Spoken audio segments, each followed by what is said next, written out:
એમને ખબર છે કે કોંગ્રેસનું રાજ કેવું. આજે ગરીબ માણસ હોય, પૈસાવાળો હોય, મધ્યમ વર્ગ હોય, એમને કઈ રીતે જીવવું એ આજે આપણે સૌ આ બધામાંથી જો છૂટવું હોય તો આપણે બધા સૌ 5મી જીતાડીએ અને 8મી તારીખે બધા જ ગુલાલવાળા થઈને આ જ ચોકમાં ફરતી આપણે વિજય સભા કરીએ એવી શુભેચ્છા. ભાઈ અવાજ તો બોલો મિત્રો, પણ પાસ તો કરી દેવાનો. 10મા બોર્ડની પરીક્ષા 5 તારીખના દિવસે આપણે જંગી તમામ મિત્રો સાથે મળી બાજુમાં રહેતો એને કહેજો કે પંજાનું નિશાન ભૂલતા નહીં. કારણ બનાવવા માંગે છે મિત્રો અને હિન્દુ રાષ્ટ્રમાં વધાવી લઈશું. ગોરધનજી ઠાકોર સાહેબ પધાર્યા છે. આપણે અમે માન સન્માન સાથે કોંગ્રેસમાં વધાવી લઈએ છીએ. કોંગ્રેસ. રાજુભાઈ, આપનું હાર્દિક સ્વાગત છે કોંગ્રેસ પાર્ટીમાં. ટૂંક જ સમયની અંદર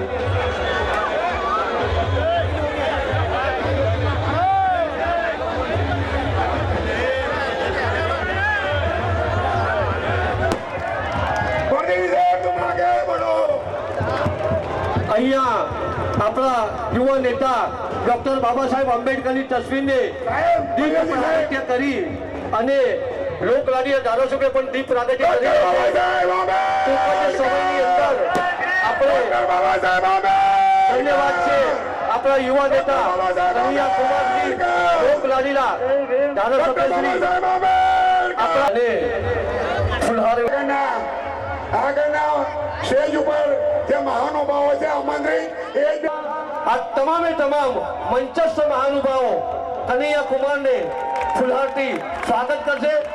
ગાયત્રી પ્રાથમિક શાળાની બહેનો તિલક રાજ તિલક કરી અને અહીંયા આપણે આશીર્વાદરૂપ આપી રહ્યા છે. આપણે તમામ આગેવાનશ્રીઓ જે એક ફુલહાર વિધિ કરશે કનૈયા કુમારને મહેશભાઈ પટેલ, ધનજીભાઈ, અશોકભાઈ પરમાર, આપણા લોકલાડીલા ધારાસભ્યશ્રી તથા કનૈયા કુમારને ફુલહારથી આપણા આગળ સ્વાગત કરશે. કરી રહ્યા છે અહીંયા તમામે તમામ યુથ કોંગ્રેસ સમિતિના તમામ કાર્યકર્તાઓનો કોંગ્રેસ શહેર વતી આભાર પ્રગટ કરીએ છીએ. આભાર રવિભાઈ રૂપાણી અને આપણી ટીમ. અહીંયા ટાઈમ નથી એટલે બધાને માફ કરીએ છીએ. બધાને માફ કરીએ છીએ. હવે कि मुझे गुजराती नहीं आती है. मुझे गुजराती का बस 2 लाइन आता है. मजामा छे, सारू छे. तो मैं आपसे हिंदी में बोलने की इजाजत चाहता हूँ. इजाजत है क्या? हिंदी चलेगी? बहुत बहुत रही है इस विधानसभा के, कलोल के, अहमदाबाद के, गुजरात के सभी आदरणीय बुजुर्गों का, नौजवान दोस्तों का, माताओं बहनों का, प्यारे बच्चों का, खेती करने वाले, किसानी करने वाले, बिजनेस करने वाले, नौकरी करने वाले, ठेला चलाने वाले, रिक्शा चलाने वाले, मेहनत मजदूरी से अपने खून पसीने से अपने परिवार का भरण पोषण करने वाले आप तमाम गुजरात की मेहनत का आवाम का क्रांतिकारी इस्तकबाल करता हूं. आपका हार्दिक अभिनंदन करता हूं. आपको जय भीम कहता हूं. जय भीम, जय भीम. दोस्तों, मैं अपनी 2-4 बातें आपसे करूंगा. उससे पहले मैं इस मंच से मोरबी में जो दर्दनाक हादसा हुआ है, उस हादसे के चलते जिन लोगों ने अपने को खोया है उनके प्रति संवेदना व्यक्त करता हूं. जिनकी मौतें हुई हैं उनको श्रद्धांजलि देता हूं. और इस श्रद्धांजलि के साथ बिना किसी औपचारिकता के आदरणीय मंच को कांग्रेस पार्टी के मौजूदा विधायक, पूर्व विधायक और अलग अलग फ्रंट के सभी कार्यकर्ताओं और नेताओं को, आप तमाम लोगों को धन्यवाद देता हूं कि आपने मुझे अपने बीच आने का अवसर दिया है। इसके लिए मैं आपको शुक्रिया अदा करता हूं। दोस्तों, मैं पहली बार गुजरात आया था ऊना आंदोलन के दौरान। ऊना की घटना आप लोगों को याद है, किस तरीके से नौजवानों को बांध करके पीटा गया। और उस आंदोलन के दौरान ही एक दोस्त बना जिसका नाम जिग्नेश मेवानी है। पहले अपक्ष से एमएलए थे, अब भारतीय राष्ट्रीय कांग्रेस के गुजरात प्रदेश के वर्किंग प्रेसिडेंट हैं। और आजकल जब मैं गुजरात आता हूं तो लोगों को कहता हूं, मेरा हार्दिक स्वागत मत कीजिए, आप सिर्फ स्वागत कीजिए। ये बात का जिक्र मैं इसलिए कर रहा हूं कि आपने पिछले कुछ सालों में एक चीज देखा होगा। जब से साधारण राजनीतिक कार्यकर्ता मंत्री, मुख्यमंत्री और प्रधानमंत्री बने हैं, सत्ता का घमंड हो गया है। तो मैं आपके बीच जो दो चार बातें कहने के लिए आया हूं, उससे पहले ये कहना जरूरी है कि चुनाव के वक्त हर कोई, हर पार्टी अपनी पार्टी के बारे में और अपने कैंडिडेट की अच्छी बातें हो जाती है, तब जो आपका सबसे बहुमूल्य चीज है वोट, वो आपसे मांगता है। और जब आप उसकी बातों में आ जाते हैं, उसको अपना वोट दे देते हैं, फिर वो आपको भूल करके सब कुछ करता है। तो मैं आपके सामने यह बात स्पष्ट कर दूं कि मैं वो बात नहीं करने आया हूं जो हमारे कैंडिडेट के बारे में है। मैं वो बात नहीं करने के लिए आया हूं जो हमारी पार्टी भारतीय राष्ट्रीय कांग्रेस के बारे में है। मैं इस देश का एक साधारण नौजवान होने के नाते, यहाँ जो माताएं बैठी हुई हैं उनका बेटा होने के नाते, यहाँ जो बुजुर्ग बैठे हुए हैं उनका बेटा होने के नाते, और यहाँ जो नौजवान हैं उनका दोस्त होने के नाते, मैं वो बातें करना चाहता हूँ जो आपकी बातें हैं, जो आपकी सच्चाई है, जो आपका हकीकत है। मैं समझता हूँ कि जिस समस्या से लोग पूरे देश में जूझ रहे हैं, उन समस्याओं से कहीं ना कहीं आप भी परेशान हो रहे हैं। तो आपका और हमारा रिश्ता भले खून का ना हो, लेकिन दर्द और संघर्ष का जरूर है। इसीलिए मैं जो आपसे बातें करूंगा, वो बातें आप रोज झेलते हैं, क्योंकि हमारी समझदारी ये है कि कोई बाहर से आकर के आपको क्या समझाएगा। यूपी से आके, आसाम से आके, दिल्ली से आके, हैदराबाद से आकर के कोई गुजरात के लोगों को क्या समझाएगा कि उसको क्या करना चाहिए। जो लोग यहाँ रहते हैं वो 365 दिन यहीं रहते हैं। चुनाव में तो अलग अलग तरह के जीव जंतु आते हैं, घूम करके, खा पी करके, हेलीकॉप्टर उड़ करके चले जाते हैं। आपको तो यहीं रहना है, आप यहीं सांस लेते हैं। तो हवा कैसी होगी, उससे आपका फेफड़ा कैसा होगा ये तय होता है। आप पानी कौन सा रोज पीते हैं, उससे आपको कौन सी बीमारी होगी, ये आप जानते हैं। आपकी गली की सड़कें बनी हैं कि नहीं बनी हैं, पीने का पानी मिलता है कि नहीं मिलता है, बिजली आती है कि नहीं आती है, स्कूल में पढ़ाई होती है कि नहीं होती है, किसानों को उनके फसल का दाम मिलता है कि नहीं मिलता है, मजदूर को मजदूरी मिलती है कि नहीं मिलती है। पढ़ने लिखने के बावजूद बच्चों को नौकरियां मिलती हैं कि नहीं मिलती है, नौकरी मिलती है तो ठेके पे मिलती है कि परमानेंट मिलती है, वो आप जानते हैं। इसीलिए मैं जो आपसे बातें करूंगा ना, वो रूस और यूक्रेन की युद्ध के बारे में नहीं करूंगा। अगर हम आए हैं आपके बीच तो आपकी तकलीफ की बात होनी चाहिए। यहाँ अहमदाबाद में लोग जमीन खरीद नहीं रहे हैं और कश्मीर में जमीन खरीदने की बात हो रही है। यहाँ देश में सबसे ज्यादा महंगी बिजली लोगों को खरीदनी पड़ रही है। 22 बार पेपर लीक हुआ है कि नहीं हुआ है? पेपर लीक हो रहा है रोज यहाँ पे। जब भ्रष्टाचार होगा, पुल टूटेगा, तो गुजरात के लोगों को जान गंवानी पड़ेगी, रूस के लोगों की जान नहीं जाएगी। आपकी जो समस्या है, उन समस्याओं से निजात पाना, उन समस्याओं से छुटकारा दिलाना, ये सरकार की जिम्मेवारी है। हम सरकार को टैक्स देते हैं, नमक खरीदते हैं उसमें भी टैक्स देते हैं, चप्पल खरीदते हैं उसमें भी टैक्स देते हैं। सर से लेकर पांव तक अपनी जिंदगी में हम जो भी इस्तेमाल करते हो, हर चीज के ऊपर सरकार को टैक्स देते हैं। और हमारे टैक्स के बदले में सरकार की ये जिम्मेवारी है कि हमारे लिए चलने के लिए सड़क बनाए। यहाँ सड़क बनती नहीं है, टोल पहले वसूलना शुरू कर देते हैं। आप सोचिए कि जब आप गाड़ी खरीदते हैं तब भी आप रोड टैक्स देते हैं, और जब उस गाड़ी को लेकर के रोड पे जाएंगे तब भी आपको टोल टैक्स देना पड़ता है। ये कौन सा कानून है भैया? इंसान होने की सजा 2-2 बार लोगे क्या? आप हर चीज के ऊपर टैक्स देते हैं। तो ये सरकार की जिम्मेवारी है कि वो आपके लिए चलने के लिए सड़क बनाए।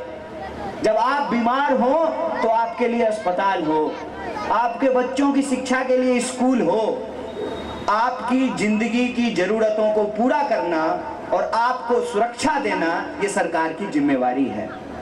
सरकार आजकल जिम्मेवारी नहीं उठाती है, चुनाव के वक्त लोगों को डराती है, डर की राजनीति करती है, लोगों को उनके पहचान के आधार पर लड़ाती है। चुनाव के वक्त जो लोगों के सवाल हैं, रोजी रोटी, कपड़ा, मकान, शिक्षा, स्वास्थ्य, सड़क, बिजली, पानी, इन चीजों को छोड़ करके दुनिया भर की बात करती है। हमको आपको इस बात पे विचार करना पड़ेगा कि वो कौन सी ऐसी शक्ति है जिसके चलते गृह मंत्री को कल्लोल में आकर के सभा करना पड़ता है। वो कौन सी ऐसी शक्ति है कि 5 साल में एक बार हमारे गांव में हेलीकॉप्टर दिख जाता है ऊपर से चलते हुए। वो ताकत है डॉक्टर बाबा साहब भीमराव अंबेडकर का दिया हुआ संविधान। और इस संविधान के चलते, इस संविधान ने आपको एक ताकत दी है कि हेलीकॉप्टर पर उड़ने वाला का भी वोट एक, अब पैदल चलने वाला का भी वोट, तिलक लगाने वाला का भी वोट, और टोपी पहनने वाला का भी वोट, महिला का वोट, पुरुष का वोट, फॉर्च्यूनर पे चलने वाले का, साइकिल पे चलने वाले का। ये अगर वोट का अधिकार नहीं होता ना, तो कोई भी आपके बीच नहीं आता। अगर राजा का बेटा राजा बनता रहता तो चुनाव नहीं होते। और चुनाव 5 साल में इसलिए होता है कि आप ये तय कर सकें कि सरकार 5 साल में क्या काम की है। और अगर सरकार ने काम नहीं किया है तो आप सरकार को बदल दें। रोटी को 5 मिनट क्या अम्मा तवा पे छोड़ देंगे तो क्या होगा?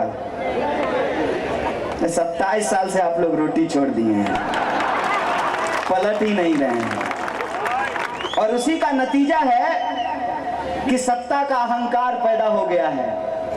वो ये भूल गए हैं कि लोकतंत्र में सरकार चुनने का अधिकार जनता को होता है। टीवी स्टूडियो में सरकार नहीं बनता है। टीवी स्टूडियो में सरकार बन रहा है। अगर टीवी स्टूडियो में ही सरकार बनना है तो फिर चुनाव क्यों होना है? क्यों चुनाव होता है? आप देखिए, बार बार आपके मोबाइल में एक मैसेज आ रहा है कि भाजपा जीत रही है। बार बार टीवी में यह दिखाया जा रहा है कि भाजपा जीत रही है। जब जीत ही रही है तब चुनाव क्यों हो रहा है? जानते हैं ये क्यों होता है? ये इसलिए होता है कि जब आप सुबह उठते हैं, मोबाइल खोलते हैं और उस पर एक प्रचार आए, ठंडा मतलब कोका कोला, फिर आप तैयार होते हैं, काम करने के लिए घर से बाहर निकलते हैं तो बड़ा सा बोर्ड लगा हुआ है, तेंदुलकर जी कह रहे हैं ठंडा मतलब कोका कोला। दोपहर होगी, आपको प्यास लगेगी ना, तो अपने आप आपके दिमाग में म्यूजिक बजेगा, ठंडा मतलब, और आप दुकान पे जाकर के क्या करेंगे? ए भैया एक कोका कोला दे दो। ये जो बार बार आपको प्रचार करके बताया जाता है ना, तो धीरे धीरे आपका दिमाग भी मान लेता है कि ठंडा मतलब अगर कोका कोला होता है तो हमारे पुरखे बेवकूफ थे कि लस्सी पीते थे। बताइए, जो बात हर बार दिखाई जाती है जरूरी नहीं कि वो बात सच होती है। दिखाया तो टीवी में ये भी जाता है कि फेयर एंड लवली लगाने से मुंह गोरा हो जाता है। कितने लोगों का हुआ है? एक आदमी हमको बता दीजिए जिसका फेयर एंड लवली लगाने से मुंह गोरा हो गया हो। अगर ऐसा है तो मेरे पास एक भैंस है, मैं उसको फेयर एंड लवली लगा देता हूँ, देखते हैं वो गोरा हो जाता है। ये प्रचार है। मैं प्रचार की बात नहीं कर रहा हूँ, और न मैं आपके बीच में प्रचार करने के लिए आया हूँ। मैं आपके बीच में आपके वोट का जो अधिकार है ना, मैं प्रचार के नहीं आपके अधिकार की बात करने के लिए आया हूं। और ये अधिकार अगर हमारे पास नहीं होता ना, तो रास्ते में हमको मिले थे जय शाह के पप्पा, जा रहे थे सायरन बजाते हुए, वहीं वहीं करते हुए, तो वो मुझे जेल में डाल देते। पता है उनके आंख में आंख डाल करके सवाल क्यों पूछते हैं? क्योंकि ये संविधान जितना इस देश के गृह मंत्री को अधिकार देता है, उतना ही अधिकार इस देश के किसान के बेटे को देता है कि सत्ता से आंख में आंख डाल करके सवाल पूछे कि बताओ, 27 साल से सरकार चला रहे हो, अब भी लोगों को डरा रहे हो। 2022 में चुनाव हो रहा है, 2002 का गाना क्यों बजा रहे हो? क्यों 2002 का गाना बजा रहे हो? इसलिए बजा रहे हो ना, 2022 में 2002 का गाना इसलिए बजाया जा रहा है ताकि कोरोना की बात भूल जाए। ये गाना इसलिए बज रहा है ताकि कोरोना की बात नहीं हो। पूछें कि कोरोना में गुजरात के अंदर 4 लाख लोगों को अपनी जान गंवानी पड़ी, कौन है इसके लिए जिम्मेवार? आपको हम टैक्स दे रहे हैं ना, हर चीज पे टैक्स दे रहे हैं। आपको हम टैक्स दे रहे हैं तो हमको ऑक्सीजन का सिलेंडर क्यों नहीं मिल रहा है? अहमदाबाद के सिविल अस्पताल में जब लोग तड़प रहे थे तो उनको ऑक्सीजन का सिलेंडर क्यों नहीं मिल रहा था? रोगियों के लिए एम्बुलेंस क्यों नहीं मिल रहा था? और जिनकी दर्दनाक मौतें हुई उनको कब्रिस्तान और शमशान में जगह क्यों नहीं मिल रहा था? कौन लेगा इसकी जिम्मेवारी? कोई तो होगा इसके लिए जिम्मेवार, और उसकी जिम्मेवारी नहीं तय की जा सके, इसीलिए क्या किया गया है, नई बोतल में पुराना शराब परोसा गया है। एक सवाल आप हमको पूछ करके बताइएगा, अपने मन में भी सोचिएगा कि 3 मुख्यमंत्री बदल दिए गए। साहब, मुख्यमंत्री ऐसे बदलते हैं जैसे लोग शर्ट बदलता है।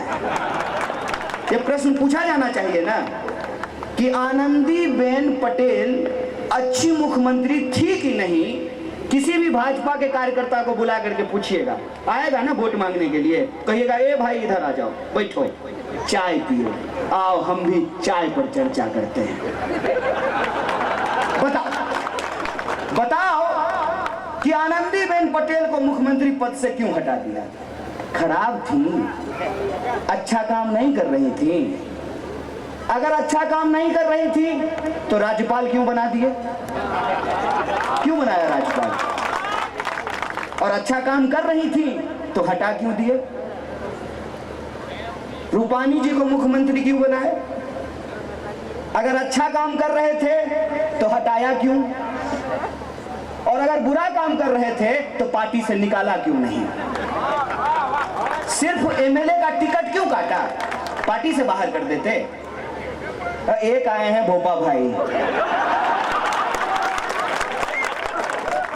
भोपा भाई को मैं एक दिन प्रधानमंत्री के कार के पीछे दौड़ते हुए देखा और एसपीजी वाला उनको साइड कर रहा था। अहमदाबाद जब मैं आया तो मैं भाजपा का पोस्टर देख रहा था, पोस्टर में भी उनको साइड कर दिया गया है। आप बताइए, गुजरात के मुख्यमंत्री का क्या नाम है? याद है ना कि भूल गए? नरेंद्र मोदी देश के प्रधानमंत्री हैं, गुजरात के मुख्यमंत्री नहीं हैं। गुजरात के मुख्यमंत्री का नाम है भूपेंद्र पटेल। ये अदला बदली क्यों हो रहा है? ये अदला बदली इसलिए हो रहा है ना कि आप तय ही नहीं कर सकें कि गुजरात में जो भ्रष्टाचार पैदा हुआ है, जिसके चलते मोरबी की दर्दनाक हादसा हुई है, 22 बार पेपर लीक हुए हैं, किसानों को आत्महत्या करनी पड़ रही है, 45 साल में सबसे ज्यादा बेरोजगारी है, जीएसटी और नोटबंदी के चलते छोटे व्यापारियों को नुकसान हुआ है, इसकी जिम्मेवारी न तय की जा सके। इसीलिए अदला बदली हो रही है ताकि यह झूठ बोला जा सके। हर मंच में जाकर के अरे भाई कितना मंत्री बना दोगे? अव्वल तो सरकार आएगी तब ना मंत्री बनाओगे, बिना सरकार आए मंत्री बना दोगे। गुजरात की सरकार बीसीसीआई थोड़ी है कि अपने बेटा को सेक्रेटरी बना दोगे। जनता वोट देगी तब ना, बहुमत आएगा तब ना, सरकार बनेगी तब ना। हर एमएलए को जाकर के, अभी वो एमएलए हुआ भी नहीं है, मंच में जाके कह रहे हैं कि इसको वोट दीजिए तो हम इसको जो है मंत्री बना देंगे। अरे भाई ये बताओ ना कि घड़ी बनाने वाली कंपनी को पुल बनाने का ठेका क्यों दिया? ये बताओ कि प्रश्न पत्र लीक कैसे हो रहा है? ये बताओ कि किसानों को उनके फसल का दाम क्यों नहीं मिल रहा है? ये बताओ कि यहाँ पे कुपोषण क्यों है? ये बताओ कि नौजवानों को रोजगार क्यों नहीं मिल रहा है? अव्वल तो ये बताओ कि 400 का सिलेंडर 1000 रुपए में क्यों बिक रहा है? प्रधानमंत्री का एक भाषण सुन रहे थे। प्रधानमंत्री जी को हम बहुत प्यार करते हैं, आपको मालूम है कि नहीं? I love him. नहीं, सीरियसली बोल रहे हैं। पता है क्यों?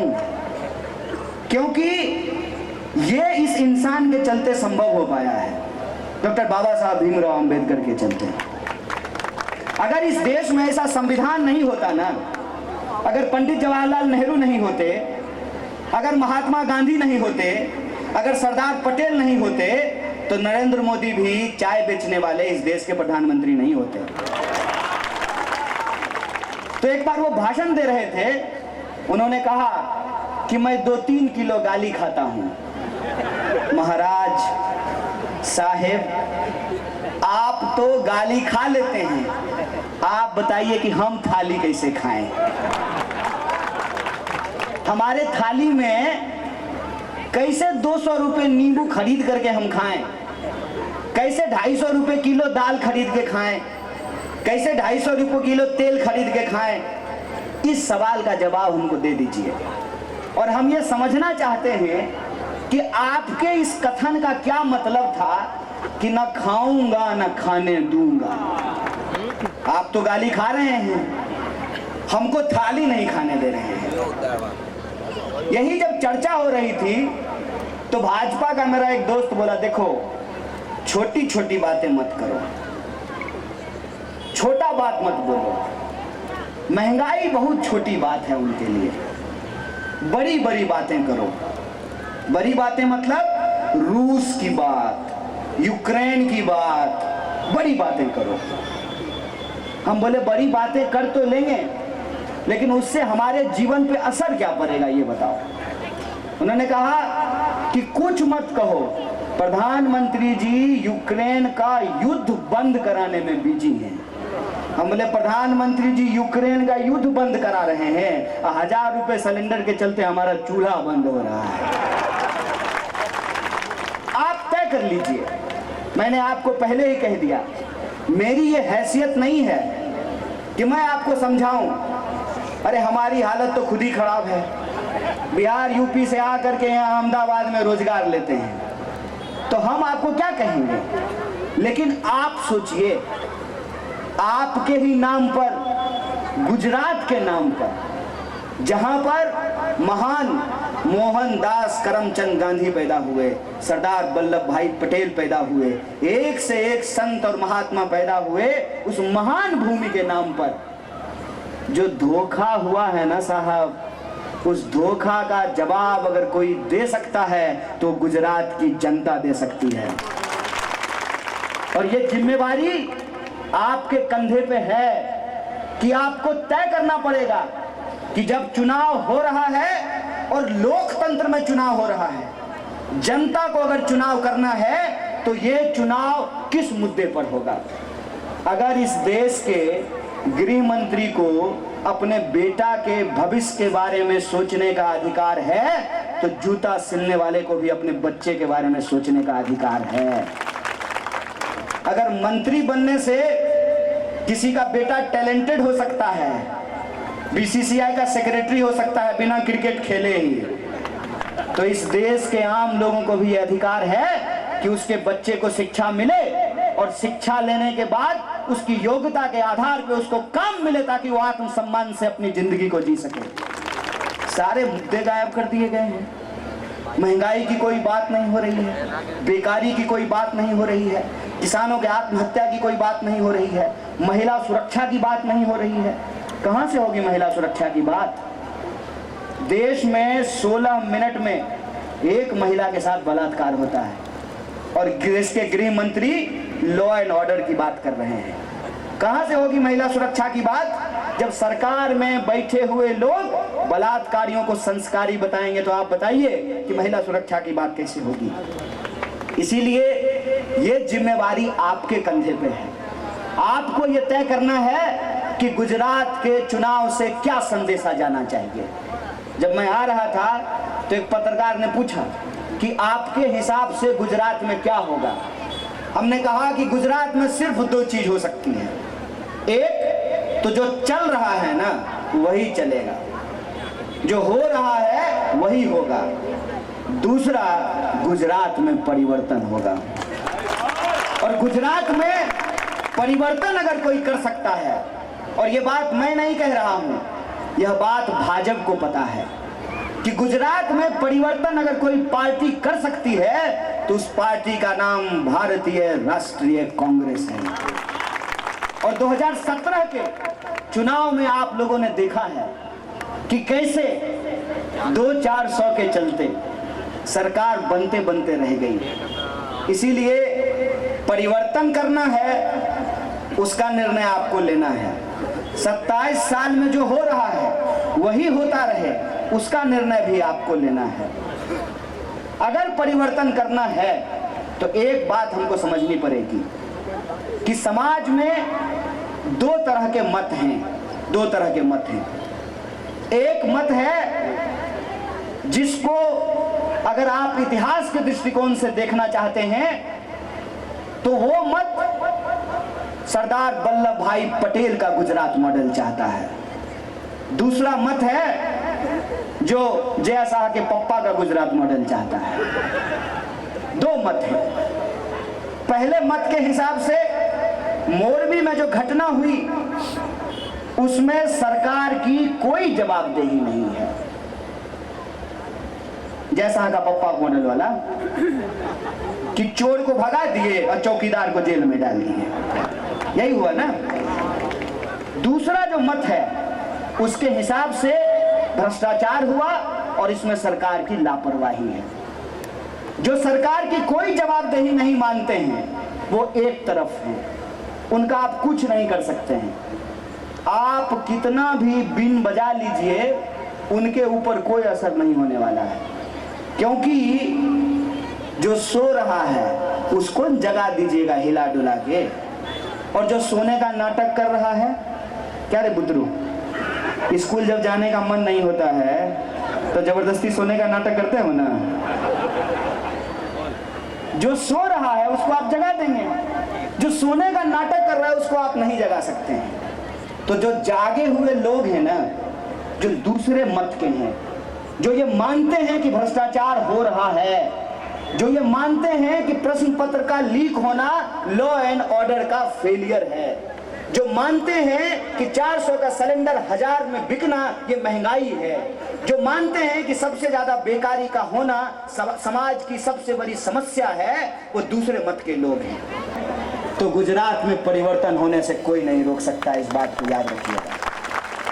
वो चाहे जितना भी इधर उधर की बात कर लें, जबरदस्ती भावना को भड़काने की कोशिश कर रहे हैं, जबरदस्ती।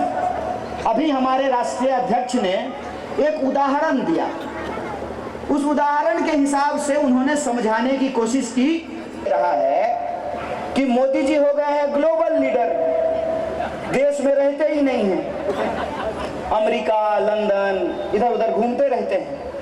तो उनका ध्यान अब अहमदाबाद, सूरत, गुजरात के राजकोट पे नहीं है। अपना कोट टाइट और लंदन में हाय हाउ आर यू। तो वो ना अब देख ही नहीं रहे कि गुजरात में क्या हो रहा है, तो वो हो गए हैं इंटरनेशनल। एक पार्टी आई है दिल्ली से, उसको होना है नेशनल। लोकल तो यही है ना बलदेव जी, ये है लोकल। तो अब आपको तय करना है कि आपको क्या करना है। हमारे अध्यक्ष ने जो एक उदाहरण दिया, टूट पड़ी पूरी की पूरी बीजेपी। अरे ऐसा कैसे बोल दिया, अरे ऐसा कैसे बोल दिया, और मर्यादा की बात करने लगे। मैं आपको याद दिलाऊं, याद आ जाएगा। मोदी जी को देश का बाप बोला। बोलिए देश का अपमान है कि नहीं है? अपमान है ना। मोदी जी को देश का बाप बोलने वाले भाषा की मर्यादा सिखा रहे हैं। कहते हैं ना, जिसके पास खुद ही 75 छेद हो वो दूसरे का छेद गिना रहे हैं। जिनका घर खुद शीशे का हो ना, उनको दूसरे के घर पे पत्थर नहीं मारना चाहिए। बीजेपी से आप भाषा की मर्यादा की बात करते हैं। असली मसला ये है कि हमारे अध्यक्ष का नाम यदि मल्लिकार्जुन खड़गे की जगह मल्लिकार्जुन अंबानी होता ना, तो चरण चाट रहे होते। यही हकीकत है।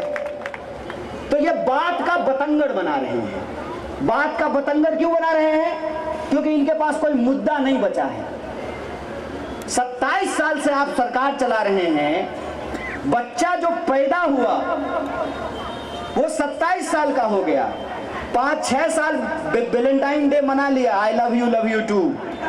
शादी हो गई, अब उसके बच्चे हो गए हैं। इतने साल से कांग्रेस की सरकार नहीं है, तब भी हर मंच पे जाकर के, हर रैली में जाकर के कांग्रेस को गालियां निकालनी है। तो मेरे मन में एक ही सवाल आता है कि पैदाइशी बेशरम है कि सुबह सुबह कोई चूरन खाते हैं बेशर्मी का। अरे जिसकी सरकार है 27 साल से, उसकी जिम्मेवारी तय होगी ना। और पूरे धैर्य के साथ 27 साल से भारतीय राष्ट्रीय कांग्रेस लगातार चुनाव हारने के बावजूद आपके बीच में गुजरात में एक मजबूत विपक्ष की भूमिका निभा रही है। अगर मजबूत विपक्ष की भूमिका नहीं निभा रही होती ना, तो ऊना आंदोलन में डट करके सरकार से लड़ने वाला जिग्नेश मेवानी भारतीय राष्ट्रीय कांग्रेस में नहीं होता। कोई भी जो लड़ने वाला है, संघर्ष करने वाला है, जो सत्ता के सामने दलाली नहीं करता है, लोभ नहीं करता है, बिकता नहीं है, वो आज राहुल गांधी के नेतृत्व में भारत को बचाने की लड़ाई लड़ रहा है। इसीलिए यह बात भाजपा को पता है कि अगर उसको कोई हरा सकती है तो भारतीय राष्ट्रीय कांग्रेस हरा सकती है। और आप इतिहास उठा करके देख लीजिए, कोई भी ऐसी पार्टी जो गुजरात में परिवर्तन का दावा कर रही है, उसका हकीकत क्या है? आम आदमी पार्टी। दिल्ली में किसको हरा के सरकार बनाई? कांग्रेस को। पंजाब में किसको हरा के सरकार बनाई? भाजपा को हराई है। और भाजपा चुनाव हारी राजस्थान में किससे? मध्य प्रदेश में चुनाव हारी किससे, छत्तीसगढ़ में चुनाव हारी किससे, और 2017 में चुनाव हारते बच गई किससे। इतना सीधा गणित है महाराज। आप तो गुजरात के हैं, आपका गणित इतना बढ़िया है। जो 2, 4, 5, 7, 8 सीट का अंतर था ना, उसको अगर 10, 20, 50 सीट का अगर आप अंतर कर दिए होते तो मोटा भाई का सूटकेस काम नहीं करता। छत्तीसगढ़ की सरकार नहीं पलटी क्योंकि जोरदार बहुमत था। मध्य प्रदेश की सरकार पलट गई क्योंकि बॉर्डर पे खड़े थे। तो आपसे यही गुजारिश करना चाहते हैं, मत स्पष्ट रखिए। या तो जो चल रहा है ना चलने दीजिए, जियो धन धना धन, तो बढ़िया सिस्टम है ना। न रहेगा बांस, न बजेगी बांसुरी, न रहेगा सरकारी संस्थान, न लेनी पड़ेगी सरकारी नौकरी। बेटा बन जाएगा बीसीसीआई का सेक्रेटरी और आप ढोल बजाते रहिए। 45 साल में देश से सबसे ज्यादा बेरोजगारी है, इस बात को याद रखिएगा। बड़ी मुश्किल से पेट काट करके जो है माँ बाप अपने बच्चों को पढ़ाते हैं कि बच्चे को नौकरी मिलेगी तो घर बनाएंगे, गाड़ी खरीदेंगे, वॉशिंग मशीन आएगा। आपके घर में वॉशिंग मशीन नहीं है, भाजपा के दफ्तर में लगा हुआ है। जिस कांग्रेस को भ्रष्टाचारी बोलते हैं, जिस कांग्रेस के नेता को भ्रष्टाचारी बोलते हैं, जब तक वो कांग्रेस में रहता है तब तक भ्रष्टाचारी है। बीजेपी का खेस ओढ़ते जो सदाचारी बन जाता है। यही हो रहा है ना। आपको विचार करना है, परिवर्तन करना है तो आपके सामने एक विकल्प है, भारतीय राष्ट्रीय कांग्रेस का विकल्प। और जो चल रहा है फेयर एंड लवली, तो इंतजार कीजिए कब मुंह गोड़ा होगा। डराने का जो धंधा चल रहा है तो इंतजार कीजिए कि आपका डर कब खत्म होगा। अरे गुजरात में सरकार बना दिए, वार्डर बना दिए, एमपी बना दिए, मुख्यमंत्री बना दिए, प्रधानमंत्री बना दिए, अब क्या कीजिएगा, अमेरिका का राष्ट्रपति बना दीजिएगा क्या। तो नेताओं का ही भविष्य सुधरता रहेगा, जनता का क्या होगा लोकतंत्र में, इस बात का निर्णय लेना पड़ेगा। और ये याद रखिएगा, ये वही देश है जिस देश के लोगों ने नंगे पांव, खाली बदन अंग्रेजों के टैंक के सामने खड़े हो गए और 200 साल की गुलामी को उन्होंने समाप्त कर दिया था। इस बात को याद रखिएगा। याद रखिएगा कि ये जमहूरियत, ये लोकतंत्र गिफ्ट में नहीं मिला है, लोगों को अपनी जिंदगी कुर्बान करनी पड़ी है। और जो लोग सत्ता का अहंकार में बैठ करके उनको लगता है कि हम परिवर्तन नहीं होने देंगे, अगर उसको कोई सबक सिखा सकता है, उनको कोई याद दिला सकता है कि जनता लोगों को कुर्सी पे बिठाती है और जब जनता चाहेगी तो कान पकड़ करके कुर्सी से नीचे भी उतार देगी, यह काम आपके हाथ में है। और ये काम अगर आप करने के लिए तैयार हैं तो एक बात याद रखिएगा, दिल दीजिए ना तो पूरा दीजिए। जब परिवर्तन का मन बना लिए हैं ना तो इतना जानदार और शानदार तरीके से परिवर्तन कीजिए कि किसी की तिजोरी आपके मत को खरीद ना पाए। इतना शानदार तरीके से परिवर्तन कीजिए, क्योंकि सड़क पार करते हुए अगर धोखा हो जाए, मन में दुविधा हो जाए तो एक्सीडेंट हो जाता है। जब वोट देने के लिए जाइएगा अपने सवाल पर तो याद रखिएगा, जैसे एक एक ईंट जोड़ने से घर बनता है, एक एक कदम चलने से मंजिल मिलती है, उसी तरीके से एक एक विधायक को जिताने से बहुमत मिलता है। इस बात को याद रखिएगा। और जब ये परिवर्तन का बहुमत आप देंगे तो मैं आपसे नेता की तरह नहीं, मैं फिर कह रहा हूं, आपके बच्चे की तरह, एक साधारण कार्यकर्ता होने के नाते, भारतीय राष्ट्रीय कांग्रेस का एक सिपाही होने के नाते मैं आपसे ये जरूर प्रॉमिस करता हूं, ये वचन देता हूं कि जो 8 वचन भारतीय राष्ट्रीय कांग्रेस ने लिया है उसको हम पूरा करेंगे। 300 यूनिट बिजली फ्री मिलेगी, जो लोग कॉन्ट्रैक्ट पे काम कर रहे हैं उनको परमानेंट नौकरी मिलेगी, पुराना पेंशन बहाल करेंगे, किसानों को मुआवजा मिलेगा, जिन लोगों को जान गंवानी पड़ी है उनको मुआवजा मिलेगा, और जो खतरनाक बीमारी से जूझ रहे हैं उनका मुफ्त इलाज करेगा। जो रोजी रोटी, कपड़ा, मकान, शिक्षा, स्वास्थ्य, बिजली, पानी का सवाल है, उसको राजनीति के केंद्र में लाएंगे, नफरत को हराएंगे, मोहब्बत को जिताएंगे। इसी आशा और विश्वास के साथ कि आप निर्णय लेंगे और गुजरात में परिवर्तन होगा। देश ही नहीं, पूरी दुनिया देख रही है कि सरदार की धरती और गांधी की धरती से एक मोहब्बत का संदेशा आने वाला है। इसी आशा और उम्मीद के साथ एक बार फिर से आप तमाम लोगों का, जिन लोगों तक हमारी आवाज पहुंच रही है, आपको बहुत बहुत धन्यवाद, शुक्रिया। इनकलाब जिंदाबाद। जय हिंद, जय गुजरात। કાર્યક્રમની અહીંયા આપણા કાર્યકર્તા ઘણી સંખ્યામાં અહીં જોડાઈ રહ્યા છે, તો આપણા કનૈયા કુમારની હાજરીમાં અહીંયા એમને કેસ પહેરાવી અને આજે કોંગ્રેસ પાર્ટીમાં આજે સામેલ કરવામાં આવે છે। જ્યોત્સનાબેન રાવળ વિધાનસભા સંગઠન મંત્રી હતા, ફારૂકભાઈ રાણા વિધાનસભા સંગઠન મંત્રી ગાંધીનગર જિલ્લાના હતા। તમામ કાર્યકર્તા અહીંયા આમ આદમી પાર્ટીમાંથી રાજીનામું આપી કોંગ્રેસ પાર્ટીમાં જોડે છે, તેમનું ખેસ પહેરાવી સ્વાગત કરવામાં આવે છે। ખૂબ જ આભાર।